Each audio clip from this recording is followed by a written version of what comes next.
Hello Biblios and bookworms, it is Biblio Virgo, and it has been several months since I have made an appearance here on BookTube.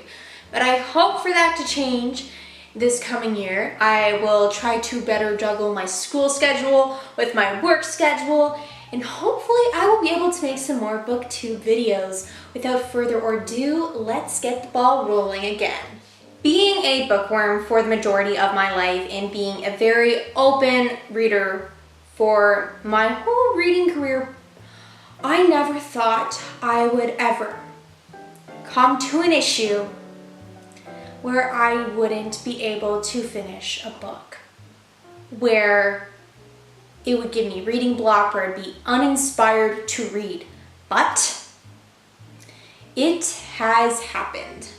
Let me tell you a little bit about it. You're probably wondering what book it is that has given me reader's block. It is The History of Bees by Maja Lund. Maja Lund is actually a screenwriter, not necessarily an author at first.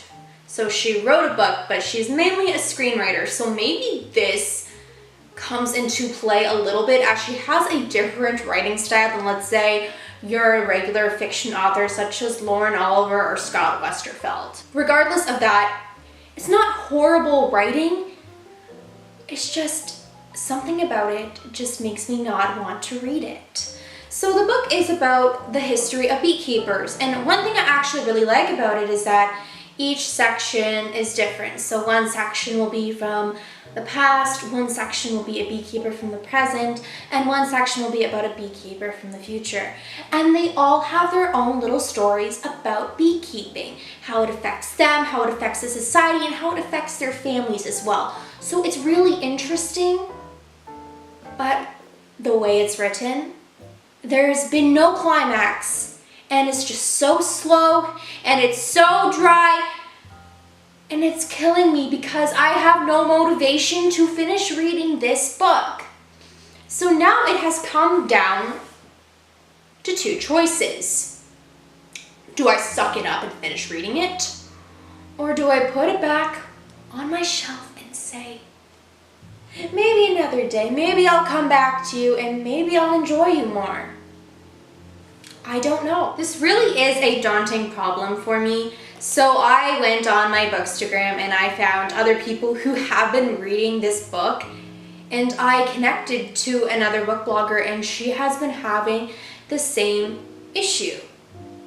She had great trouble trying to read this book. So it's good to know that I'm not alone. It's good to know that other people are feeling the same way, so it's not just me. So I'm going to be honest, I have reached a conundrum and I still have not yet decided whether to drop the book or to just keep reading it. And it's been 3 weeks me trying to get through this book, and I'm only a quarter of the way through. So I want your feedback. What would you do if you were me? Would you drop it? Or would you just stick with it and keep reading? Also, what tips do you have for people that are facing the same issue as me? Does it help to put it down and then go back to reading it? Or should you just try to get through it as fast as possible? Let me know in the comments. They will be greatly appreciated, and I will take them into great consideration. Thank you for listening. This has been Biblio Virgo Vlogs.